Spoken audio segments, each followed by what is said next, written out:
This conference will now be recorded. Population training is a quick snapshot about the people that we serve and how they make some decisions. We serve adults 18 to 45 and 65 plus. Their average gross income is $24,000 per year, and most are single-family head of household filers. The working definition of poverty is the extent to which an individual does without resources. There is a difference between being broke and being poor. The federal poverty guidelines here just know that a family of four making $24,300 is at the poverty level.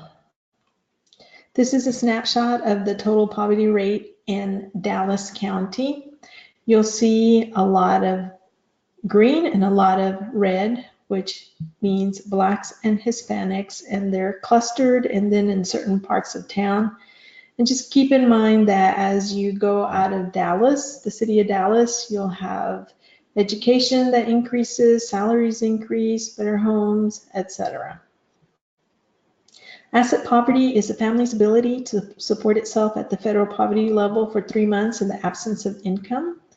27% of the US population is asset poor, 28% of the Texas population is asset poor, and then it jumps up to 39% for the city of Dallas.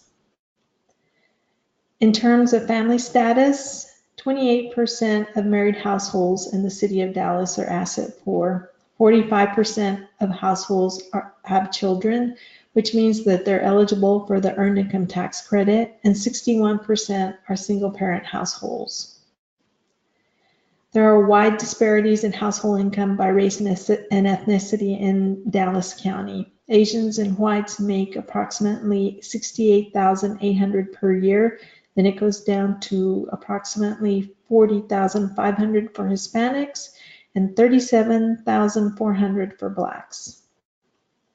The Dallas County's households have lower median income than most surrounding counties. Dallas County's way to the left at almost $52,000. Then in terms of the Dallas-Fort Worth metro area, it's at $61,600, and it goes all the way to the right where Rockwall is almost at $70,000 per year. A little bit about banking. 10.5% of the population of Texas is unbanked compared to 7% of the total US. An unbanked household means that the household does not participate in the banking system and relies on cash. 27.4% are underbanked households. That means they may have a checking account, savings account, but they still use non-bank money orders, cash and services, payday loans, etc. And 64.3% of the consumers of Texas have subprime credit, which is credit below 700. Now let's look at the hidden rules among classes. This is a snapshot looking at people in poverty, middle income, and wealth. We'll just look at a few key things.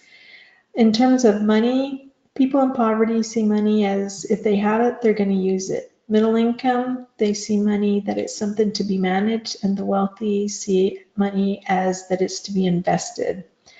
In terms of time, people in poverty think about time as the present. The middle income is working towards the future, and the wealthy look at time as history and traditions. In terms of education, people in poverty see education as its value, but it's not necessarily a reality for them. The middle income see it as crucial for making money and creating success, and the wealthy see it as necessary for maintaining and making connections. The driving forces for people in poverty is survival.